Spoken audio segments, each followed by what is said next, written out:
संसार दोनों का सुख एक तराजू में रखो, धरिए तुला, तुला यानी तराजू, एक अंग, तूलन ताई सकल मिली, उसकी बराबरी नहीं हो सकती। जो सुख लव सत्संग।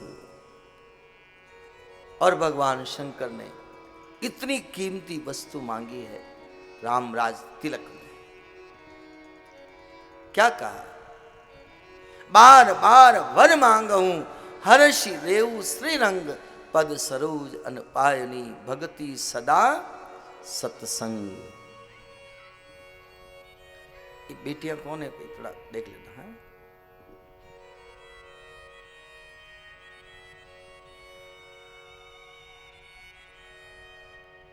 हमेशा मुझे सत्संग मिले, ये मांगा है भगवान शिव ने। तो इस भूमि पर हम बैठे हैं। ये इतनी महिमा आपके सामने इसलिए गाई कि इस सत्संग की महिमा को हम समझें।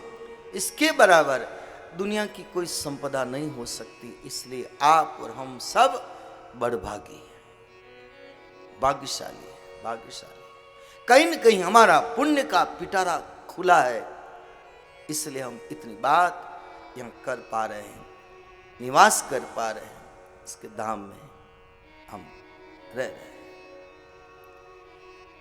तो शुकदेव और परीक्षित के जो बीच में संवाद है, बड़ा आर्त भाव से परीक्षित पूछ रहे हैं, भगवान मनुष्य मात्र का कर्तव्य क्या है और जिसकी मौत निकट हो उसको क्या करना चाहिए?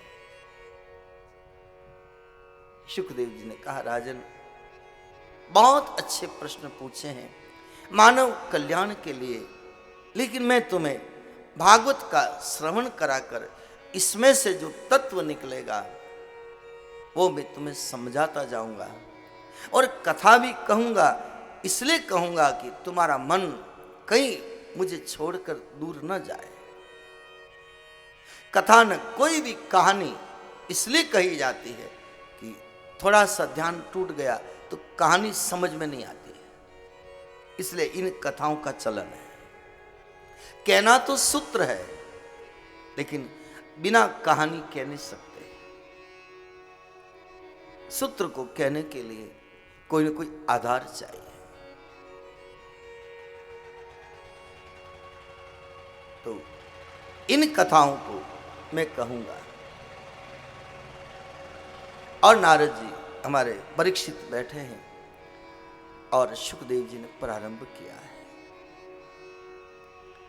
सृष्टि का वर्णन किया, विराट स्वरूप का वर्णन किया और कहा, हे राजन, ये सारी सृष्टि परमात्मा का ही स्वरूप है, ये विराट स्वरूप है। भागवत जी में पढ़ो, हमारे जैसे एक रोम है, जितनी वनस्पति है, जितने वृक्ष आदि है, ये सब परमात्मा के रोम है,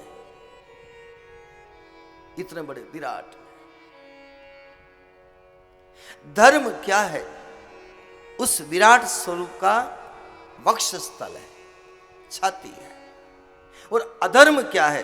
परमात्मा की पीठ है। ऐसा भागवत में मैंने पाया। कई लोग कहते हैं ना, धर्म की जय हो, अधर्म का नाश हो, प्राणियों में सद्भावना हो, विश्व का कल्याण हो। ये चारों बातें मेरे गले नहीं उतरती। आपको नारा लगाना है, लगाओ। धर्म की ओर जय बोलना पड़े, धर्म जहां होगा वहां तो जय होगी ही होगी। रामो विग्रहमान धर्म। राम और कृष्ण कौन है? धर्म का साक्षात रूप है। और संजय ने क्या कहा था धृतराष्ट्र को? 18वां अध्याय, हे महाराज धृतराष्ट्र सुनो, जहां भगवान कृष्ण है वहां पर तो विजय ही विजय। यत्र पार्थो धनुर्धर, जहां अर्जुन है भगवान द्वारिकाधीश है, वहां तो फिर क्या हार क्या जीत, जय ही जय है। इसलिए धर्म की क्या जय बोलना, और बोले तो मुझे ऐतराज भी नहीं है। अधर्म का नाश हो, अधर्म का नाश हो। छाती तो उस विराट परमात्मा का वक्षस्थल धर्म है, अधर्म उसकी पीठ है। तो आप सामने से प्रणाम करो और पीठ में डंडा मारो। प्रश्न समझने में जरा दिक्कत आ सकती है।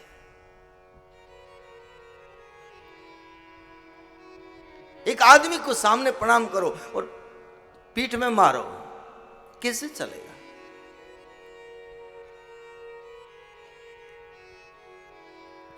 इसलिए अधर्म ईश्वर की पीठ है, इसलिए सामने प्रणाम करते हैं। मंदिर के पीछे प्रणाम नहीं किया जाता, लेकिन कई लोग प्रणाम करते हैं। कुछ बातें जो आ रही है मैं आपसे ये कह रहा हूं, मंदिर के पीछे प्रणाम नहीं करते। परमात्मा की पीठ है, पीठ में अधर्म है तो सन्मुख। प्रमाण सुंदरकांड। सन्मुख होई जीव मोहि जब, सन्मुख होई जीव मोहि जब। पीठ नहीं, सन्मुख। जन्म कोटि अग नासहि तब, जन्म कोटि अग नासहि तब।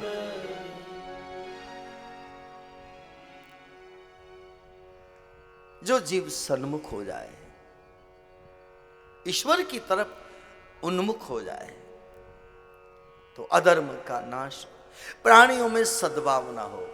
अच्छी बात है, विचार अच्छे हैं, लेकिन आप पूरे विश्व में क्या सद्भावना हो सकती है क्या? देखो विश्व के अंदर क्या हो रहा है, लाखों लाखों लोग मारे जा रहे हैं। छोटे छोटे बच्चे कभी टीवी न्यूज के ऊपर आते हैं। अभी उधर बाहर विदेश की जो चल रही थी लड़ाई, छोटे बच्चे माइक पे ऐसे कह रहे हैं, ये हमारा आखिरी मैसेज है इन दुनिया वालों को, हमें कोई बचाए, हमें कोई बचाए, हमें कोई बचाए। सीरिया का, एलेप्पो का, उधर का छोटे छोटे बच्चे घायल अवस्था में। कोई बालिका है, वो कह रही है ये हमारा आखिरी पैगाम है, अब हम जिंदे रहें या ना रहें। सद्भावना हो तो इतनी लड़ाइयां क्यों हो, इतना युद्ध क्यों हो? इसलिए प्राणियों में सद्भावना पूरे कैसे हो सकती? एक घर में, एक परिवार में सबकी सद्भावना नहीं हो सकती, कैसे हो? हाँ, कामना अच्छी है, आगे विश्व का कल्याण हो, लेकिन विश्व का कल्याण कैसे हो सकता है?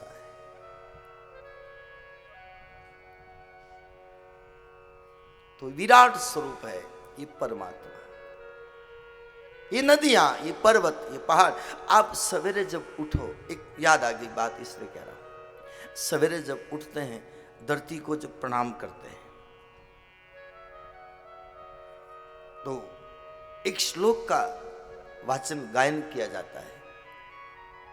जो विद्वान लोग हैं वो, आप किसी आचार्य पंडित जी को किसी को पूछ लेना। समुद्र वसने देवी पर्वतस्तन मंडले विष्णु पत्नी नमस्तुभ्यम पाद स्पर्श क्षमस्व में, ये आता है श्लोक। सवेरे उठकर धरती को जब प्रणाम करते हैं तो ये सारी सृष्टि उस विराट का स्वरूप है। और इसका देखना हो तो भगवत गीता में, और ये विराट स्वरूप। हे अर्जुन, तू मुझे अपना सखा समझता है? अरे तुम कौन हो? फिर बताओ, मुझे बताओ, मुझे बताओ तुम कौन हो? भगवान कृष्ण कहते हैं तू मुझे ऐसे नहीं देख पाएगा, मैं तुझे दिव्य चक्षु प्रदान करता हूं, तभी तू मुझे देख पाएगा। और दिव्य चक्षु प्रदान की है, वो चश्मा पहनाया है। फिर जो भगवान का जो विराट स्वरूप और सीरियल में जो आया था, बड़ा कैसा आया दिखाया विराट स्वरूप का, जिन्होंने देखा। आज के विज्ञान ने बहुत अच्छा इन चीजों को दिया समझाने के लिए।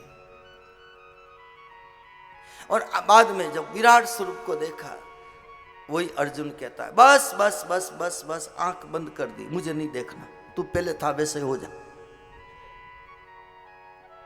तुम तो रथ की बागडोर संभालते हुए अच्छे लगते हो, मुझे ये नहीं देखना, इतना नहीं देखना। विराट स्वरूप दिखाया है यशोदा जी को।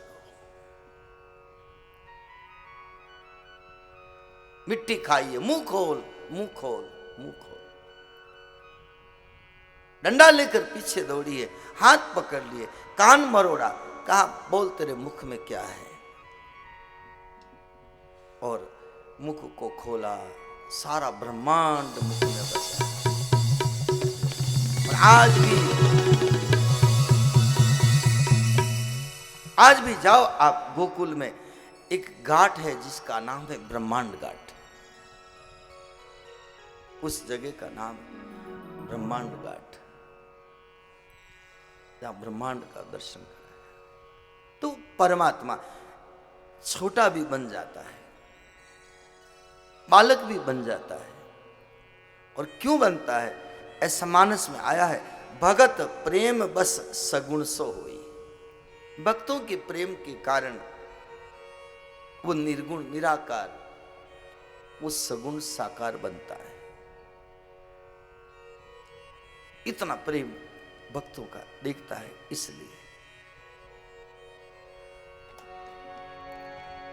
हाजिर है सरकार भक्तों के लिए, हाजिर है सरकार भक्तों के लिए, हाजिर है सरकार भक्तों के लिए, हाजिर है सरकार भक्तों के लिए।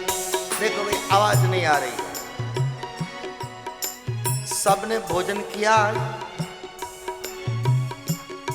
चाय पी, किसी को सुस्ती तो नहीं आ रही है, आवाज बराबर आ रही है, तो फिर प्रेम से गाओ, प्रेम से गाओ। हाजिर है सरकार भक्तों के लिए, हाजिर है सरकार भक्तों के लिए, भक्तों के लिए, संतों के लिए, भक्तों के लिए, संतों के लिए। वो द्वारिकाधीश हाजिर है सरकार भक्तों के लिए, हाजिर है सरकार भक्तों के लिए।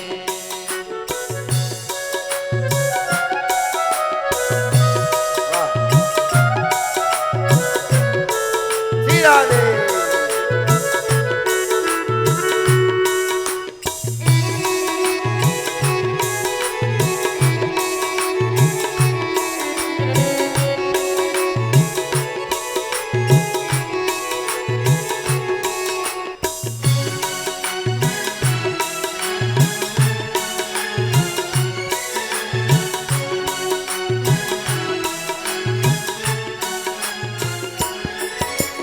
निराकार निर्गुण होकर भी, निराकार निर्गुण होकर भी, निराकार निर्गुण होकर भी, निराकार निर्गुण होकर भी। कई धर्म संप्रदाय कहते हैं परमात्मा निर्गुण है, निराकार है, हो सकता है। निराकार निर्गुण होकर